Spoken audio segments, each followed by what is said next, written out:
Hey guys, it's Kylie. So tonight we're going to make a Syrian recipe. It's spiced green beans. So, spiced green beans with tomatoes. So a key ingredient, but we'll go over all of those. To get started, pretty easy. We're going to take a large pan, one that you've got a lid that's going to be able to fit onto it. And we're going to start with some olive oil. So about 2-3 tablespoons of olive oil. Get that in my pan.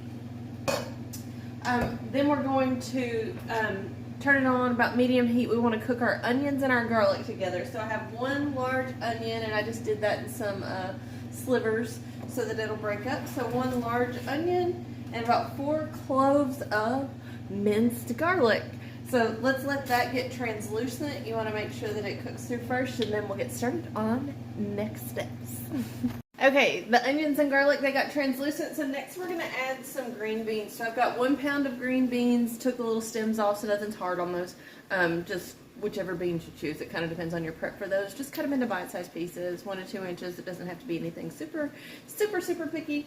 You're going to throw those in the pan in about 10 minutes. You're going to cook those, saute them with the onions, and then we'll start on some spices. Okay, so what you're really looking for in the green beans is just that they get a little bit darker in color. You want to make sure that they're starting to get cooked through. They're going to cook long enough in the tomato sauce. It's going to be fine if you're a few minutes early on that. So next we're going to add some spices, and we're going to start with salt. About 3/4 of a teaspoon of salt, not too much, just not too little. Then we're going to add kind of a Syrian spice mix, but we're going to make it essentially ourselves. So it's going to be 1/8 teaspoon of each of these items, which is just a tiny little bit. So this is a 1/4 teaspoon. Just use half of that as you're going through for each of these. So it's just a dash, right? So 1/8 of a teaspoon, of pepper. We want to use some ground allspice. Smells so good. So just 1/8 I am going to use. Don't want to overdo it. So that's our allspice. Then we're going to use some nutmeg. Same thing, about 1/8 of a spoon of that. Nutmeg's one I don't really want to overdo it on, just personally. I don't super love it.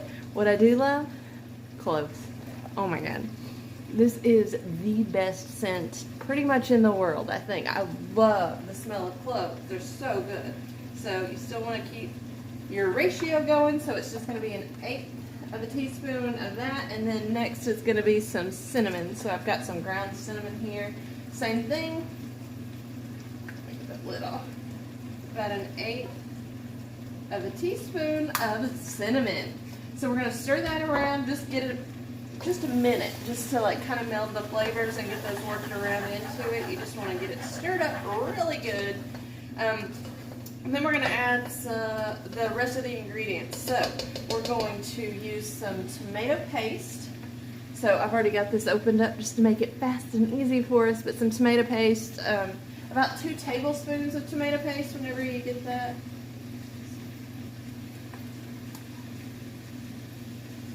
I like to use the back of my spoon there to get it so it doesn't stick in there where I have to get it all mushed out. So tomato paste. And we're also going to use some chicken broth. So I am, recipe calls for water. I just think chicken broth is a little bit more flavorful. So 1/2 cup of chicken broth or water. You get to choose, but anytime I have a choice, I always add chicken broth instead just to add a little bit more flavor. I use that low sodium too. It adds a little less salt. And then we have diced tomatoes. So I've got 3 medium diced tomatoes. Hopefully I can do this without making a huge mess. But if you know me, you know that I probably will make a mess. Just ask Mark. Very messy in the kitchen. So we're going to stir that up pretty good. We're going to turn the temperature up just a little. We want to make sure we bring it to a boil. And then as soon as it boils, we're going to cover it. We can reduce the heat a little bit then. We just want it to simmer. We're going to let it simmer for about 20 minutes. At the end of that, then we're going to take the lid off and just let it evaporate a little bit so that that sauce thickens up.